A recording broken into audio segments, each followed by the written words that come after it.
Comprendre le pH de vos cheveux pour avoir des cheveux en meilleure santé. Partie 3 maintenant. Je continue de vous partager d'autres trucs. Et puis là, on va parler de façon pour être capable d'acidifier les cheveux. Donc, les personnes qui auraient besoin d'acidifier un petit peu plus leurs cheveux. On l'avait déjà mentionné, des personnes qui ont des cheveux secs, ternes, qui manquent de lustre, des cheveux qui s'en mêlent vraiment très facilement. Souvent aussi, les personnes avec naturellement les cheveux frisés vont avoir tendance à avoir le cheveu plus sec. Fait que ça peut être très, très bon aussi pour ces personnes-là de venir acidifier le cheveu.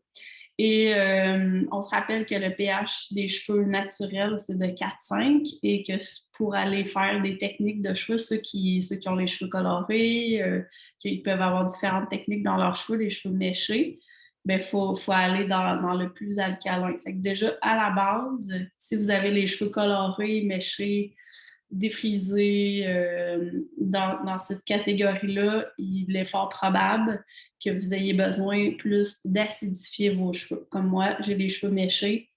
Il faut que je me dirige vers des produits plus acidifiants pour être capable de venir refermer les cuticules serrées. Une cuticule qui va être serrée va refléter la lumière beaucoup mieux. Ça fait un cheveu qui est beaucoup plus lustré et en santé.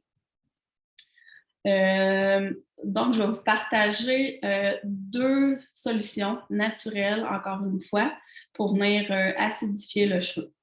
Le premier, c'est, on n'avait peut-être pas pensé ça, mais l'aloès, le jus d'aloès, c'est légèrement acide. Ça a un pH d'à peu près 4.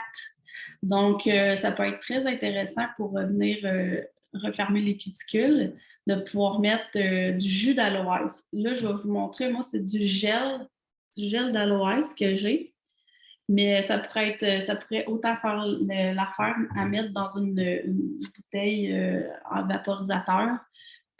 Si c'est vraiment juste du jus d'aloès, juste m'en mettre comme ça, puis d'en mettre en spray sur les cheveux. Ou si c'est du gel comme moi, ben, peut-être juste le diluer un petit peu avec de l'eau.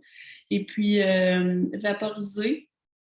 Ça, on vient vaporiser ça sur les cheveux après le shampoing. Ça va vraiment rester dans le cheveu, ça va venir aider à fermer la cuticule. Puis un autre avantage qui n'a pas rapport avec le pH, mais l'aloe, c'est très hydratant, fait que ça peut être une bonne chose à essayer pour vos cheveux.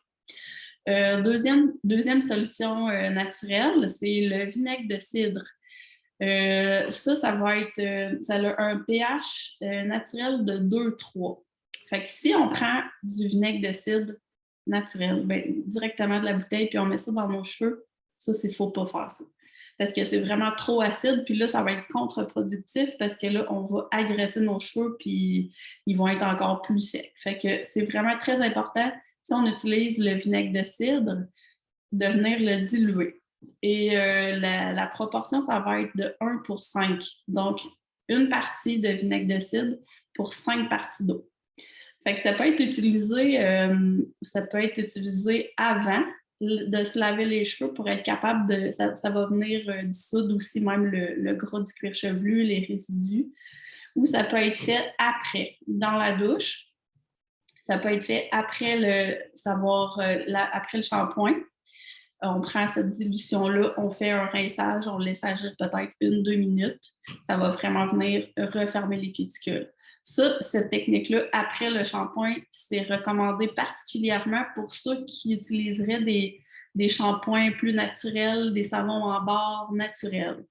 Parce que ça, le pH de ces savons-là, de savons naturels ou shampoings en barre, là, ça va avoir un pH un petit peu plus vers l'alcalinité. Fait que c'est important, si on veut que ça fonctionne bien, de venir refermer la cuticule avec ça. Sinon, s'il y en a qui n'ont pas le goût de se casser la tête à faire leur dilution puis de faire ça, moi, j'ai vraiment découvert un nouveau produit qui a sorti l'année passée avec Arbonne. C'est un rinçage au vinaigre de cidre. Lui, on l'applique sur le cuir chevelu et les longueurs avant le shampoing. Fait que ça va venir, ça va faire comme plusieurs actions. Ça va venir dissoudre les résidus au cuir chevelu, les résidus de produits de gras. Si on a des petites pellicules, ça peut venir aider aussi. Et puis, qu'est-ce que moi j'aime vraiment? Parce qu'avec le vinaigre de cidre, on s'entend que ça sent quand même, ça a une odeur plus forte. Donc, Arbonne est venu chercher comme un côté toujours à base de botanique, mais l'odeur, ça sent vraiment bon. Fait que ça, on applique au cuir chevelu. On laisse agir 5 à 7 minutes.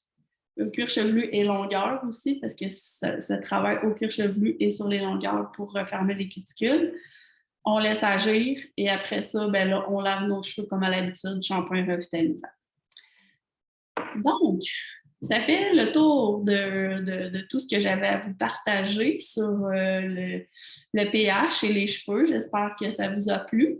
Et puis, j'espère que vous allez pouvoir le mettre en pratique dans votre quotidien. C'est des petites choses simples, mais si on l'applique, ça donne des très beaux résultats.